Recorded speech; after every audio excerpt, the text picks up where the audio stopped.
আমি তো বললাম কেবল 2 দিন হলো, এখনও কাজকর্ম বুঝে নিতে পারিনি ঠিক মতো। এটা বলতে পারি যে পরিমাণের বকেয়া রেখে গেছে, তারপরে আমাকে যে পরিমাণের জ্বালানি ইম্পোর্ট করতে হবে, সব মিলিয়ে একটা কঠিন একটা অগ্নি পরীক্ষা আমার জন্য।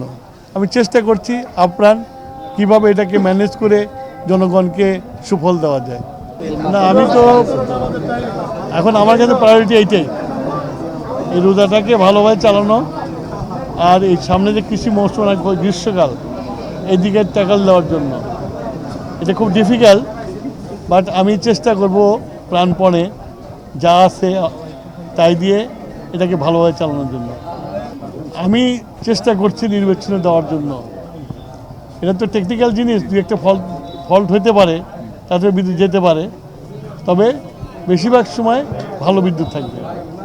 এটা নিয়ে বিকল্প চিন্তা ভাবনা করতে হবে। এখনই আমি কিছু বলতে পারবো না, কেবল 2 দিন হলো মন্ত্রী হয়েছি। কাজকর্ম দেখি, বুঝি কী করলে সমস্যার সমাধান হবে, তারপরে বলতে পারবো।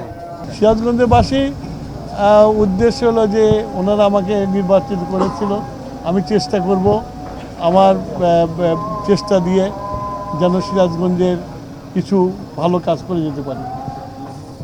সবার কাছে দোয়া চাই।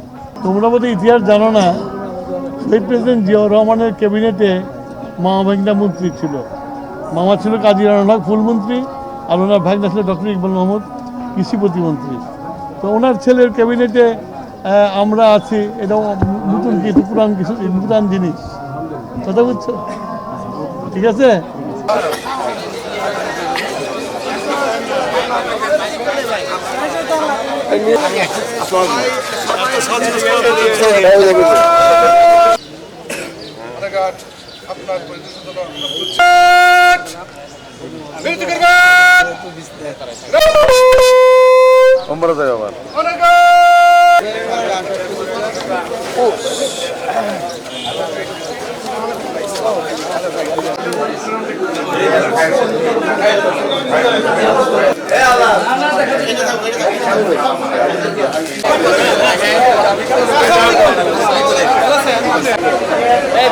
এক সেকেন্ড